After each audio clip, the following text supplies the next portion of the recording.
everyone, it's Louisa, and in today's video I'm going to be doing my first Q&A and be answering your guys' questions. I apologize for the cicadas, but this is what happens when you film in the late summertime. So, I'll have music in the background, but alas, hear cicadas. Can't really turn them off. So hello everyone, I'm so excited. This is going to be my very first Q&A video. I'm going to be answering your guys' questions that you asked a few weeks ago on Instagram, and I felt like this was a good time to do a Q&A because I just had my birthday and I'm like feeling like super adultish because I turned 26, and so I felt like now was a good time. Like I just feel like birthdays are kind of a fresh start, like a clean slate, kind of like the beginning of a school year. So I just felt like this was like the good time to do my first Q&A. And so I'm super excited. I got a lot of great questions, so let's just launch right on into it. So our first question comes from Cami, aka Key to Disney on YouTube. And she asks, if you could visit anywhere in the world, where would you go? And I would say that I would like to visit the Great Wall of China if I had to go to a specific place. But if I could just like say a country, I would love to go to China. And the reason why is because I loved watching America's Next Top Model when I was in my preteens, when I was a teenager, and I still love watching it now. Unfortunately though, a lot of things and commentaries have come out about how problematic that show is, and so now I'm like, oh man, why did I normalize these things? In every season of America's Next Top Model, they would go to a broad location around the time they got to like a top 6, and so in cycle 9 they went to China, and they went to Shanghai for about 2 weeks of the competition, and then they finished in Beijing. And so I just, since that cycle and getting to see all the different shots of China and its cities, and of course they did a photo shoot on the Great Wall of China, so since then I've just always really wanted to go to the Great Wall of China. The next question is from Batsman on Instagram, my friend Alex, and he asks, favorite Disney treat. So my favorite Disney treat, I would have to say, would be the caramel apples from the Germany pavilion. And the reason why is because ever since my dad and I have gotten to go to Epcot on multiple occasions, together, the first time, or one of his first visits, we went to the caramel shop in the Germany pavilion and we got caramel apples. And so ever since then, whenever I've been there with my dad, I have to get a caramel apple, and I just love that pavilion. I would say caramel apples. You know, I don't think those are necessarily considered like Disney treats, but yeah, that's why they're my favorite treat, I would say. Question number 3 comes from Dream with Cleo, and she says, what made you want to start your YouTube channel? So, fun fact about me is that my YouTube channel was actually created in 2013. So, I've had this channel for a while, and actually before that, I actually had 2 other YouTube channels that I lost the passwords to, and so haven't been able to get back into the accounts or anything. So you can find randomly 2 channels of my face also on that, but I made videos when I was like preteens and like teenagers, or so some of them are a little like but anyways, I created this channel in 2013 because I loved watching YouTube videos at the time, and I always wanted to be a regular YouTuber.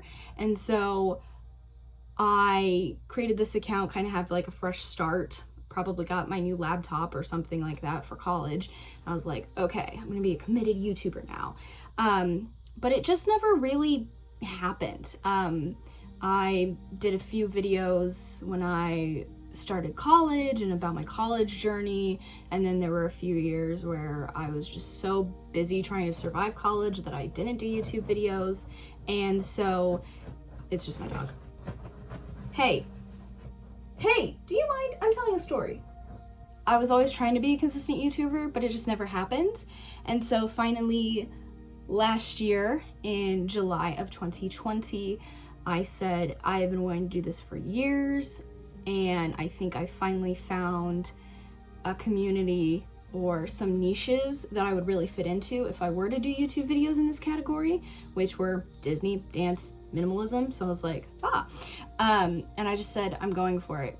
Because if there's anything 2020 taught us, it's like, just go for it. You never know what's gonna happen. So I have been consistent and uploading regularly ever since July of 2020. So what made me start my YouTube channel was I have loved watching YouTube videos for years, and I've always wanted to do it. But when I really got started and started being consistent, it was because I found a group that I thought I would really fit into with the types of videos that I wanted to do at that point. So, yay!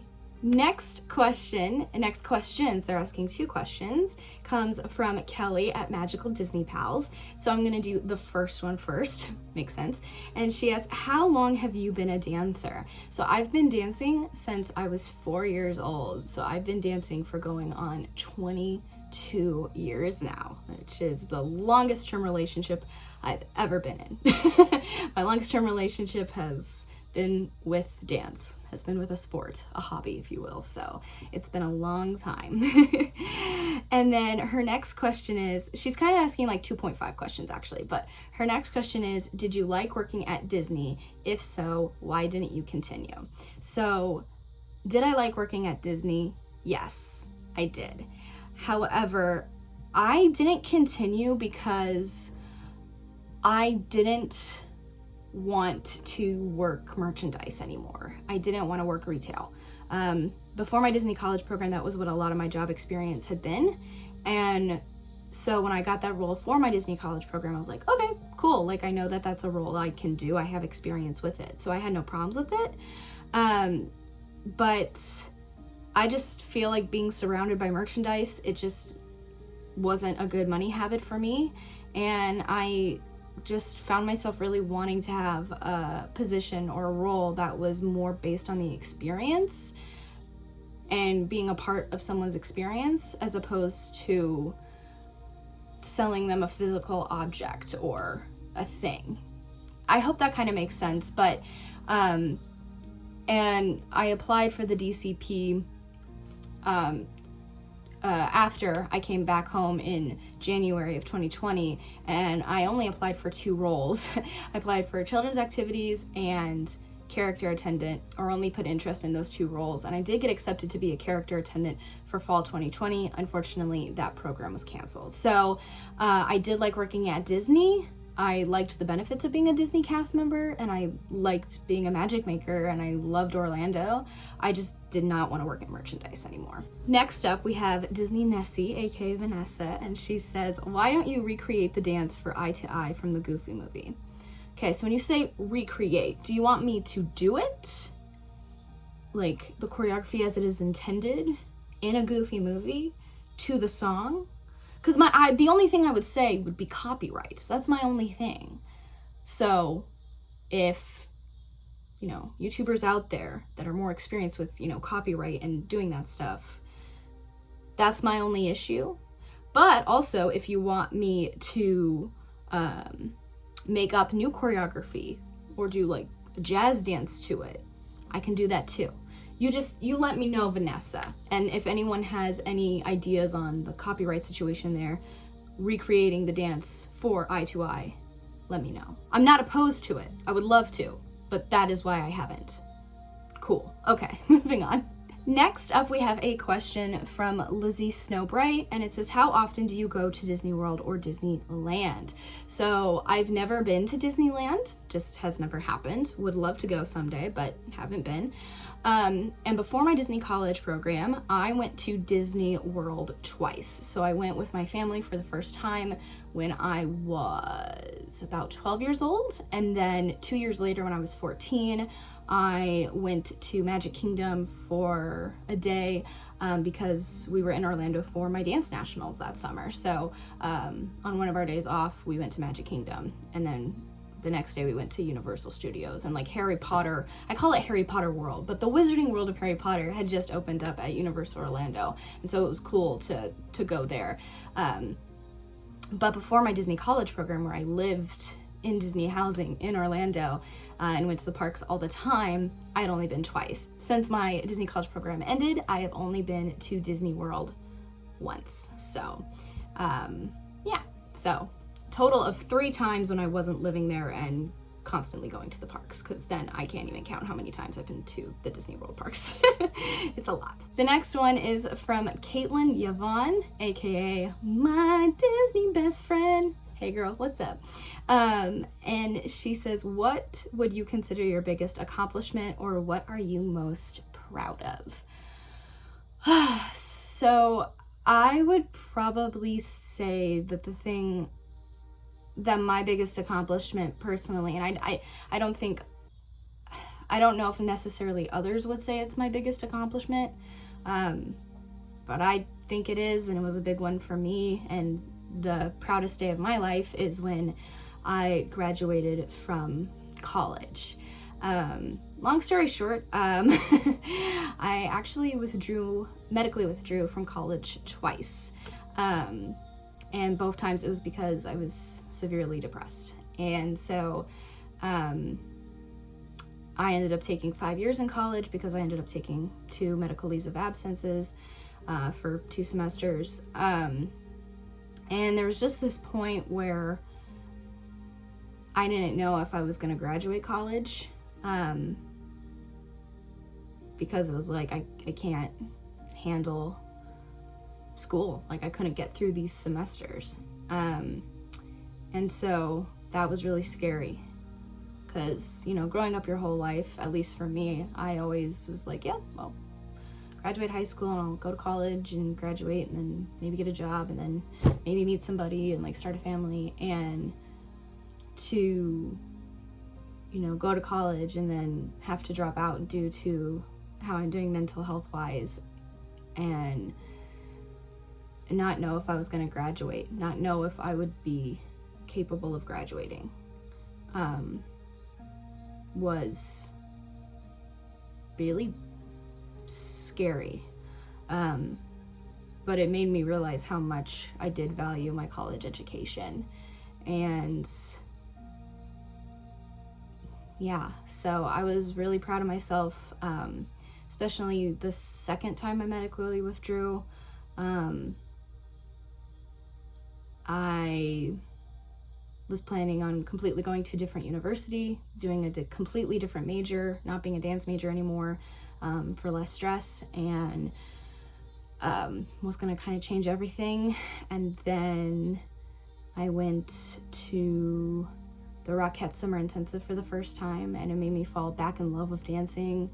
And I said, I have to finish what I started. And so I went back and I was able to finish my degree. And so my graduation day, graduating from college, is without a doubt my biggest accomplishment and the thing that I'm the most proud of. So, yay!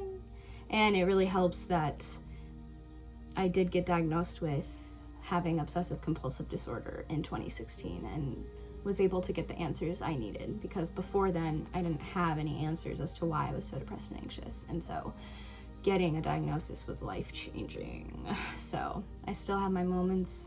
My mental health is, you know, we all have good days and bad days, but I am so happy that I am not where I was back in 2016. There were so many mornings where I couldn't get out of bed. I physically couldn't get out of bed because I was that depressed. And so to be here 5 years later and feel proud of myself is a big, big win. Next up, we have a question from Rebecca, aka Dole Whip a Day, here on YouTube.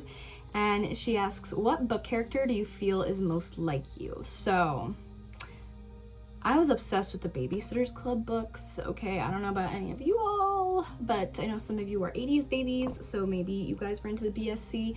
And my favorite character of the Babysitter's Club books was Dawn. I just thought she was the coolest. And oh my god, the new series on Netflix, loved it, so good. I love what they're doing with it. But anyways, so I digress. But love Dawn. She was my favorite character. But if we're talking about book characters that I feel are most like me, I would probably say that Christy Thomas in The Babysitter's Club throughout all the books is probably the most like me. because she's a brunette, she's a tomboy, she loves baseball, and she has 2 older brothers and 1 younger brother. I have 3 older brothers, but we both have 3 brothers, and we're kind of tomboys, and she's the president of the Babysitters Club and sometimes gets called bossy, and so that was definitely me when I was like 12. Last but not least, we have a question from Mouse and Mama, aka Brittany, and she asks, if you had to get rid of your whole collection except 1 item, which item would you keep? Okay, so I need some answers. Brittany Boo, okay? Like, what collection? If we're talking like entire Disney, like, are we talking pins, plushies, shirts, like, are we talking the whole enchilada, like all Disney collection? Are we talking about just like Disney pins? Just Disney plushes? Just Disney graphic t-shirts? Because that's, I don't know the perimeters of your question. I don't know. In the comments, Brittany, okay? You can elaborate on whole collection. I will give you an answer in the comments down below, okay? I feel like that's too big of a question. Too much of an enchilada, if you will. That's my first Q&A video. Oh my gosh, thank you so much to everyone who sent me questions. I really appreciate it. Please give this video a like if you enjoyed it and would like to see more Q&As from me in the future. And please hit that red subscribe button. I upload every Tuesday and Saturday, and if you ring the bell, you will be notified every time I post a brand new video. And if you want even more of me, you can find me on Instagram at louisa.ruby, and that's where you can ask future questions for future Q&As. Thank you all so much for watching, and I'll see you again soon with a brand new video. Bye!